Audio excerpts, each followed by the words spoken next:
Macky Sall is putting the stability of the country in jeopardy. According to the Constitution, no one can run more than 2 consecutive terms. His term is ending 2nd of April. So what's going to happen?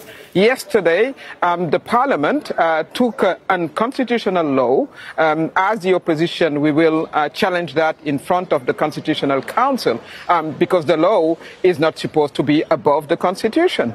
So this is the state of our democracy, being aggressed, being attacked by President Macky Sall, who want to overstay despite what the Constitution is saying. Well, the President says that the delay is because of a dispute over the candidates list. That list, we know, already excludes the jailed opposition leader, Ousmane Sonko. Why specifically do you think Macky Sall wants to delay the election? Because his candidate cannot win. Myself, I was cheated. I was a candidate. I came with my sponsor, and they declared that they cannot find them in the electoral file. I came with the evidence because I led less than 2 years ago the legislative elections of Macky Sall's party, because before he ejected me and from the parliament illegally.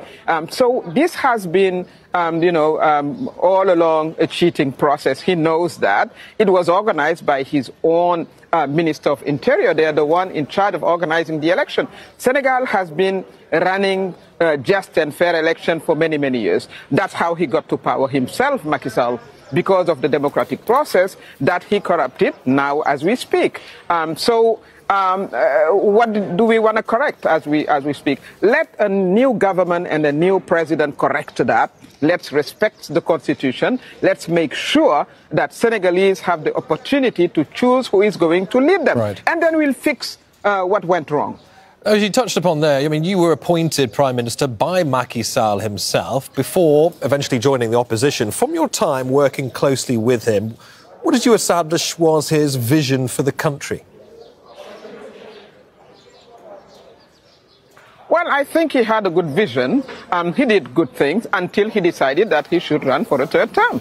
That's where we parted, because that would have been a violation of the Constitution. You may have followed. Thousands of people took the street. Unfortunately, there were lives lost. The government itself recognized that there were 16 people dead during the demonstration over the 3rd term. And that's when things started to go wrong. The minute he got re-elected in 2019,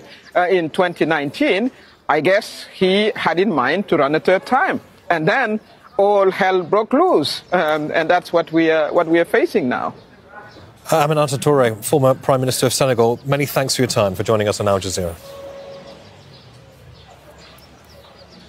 Thank you for having me.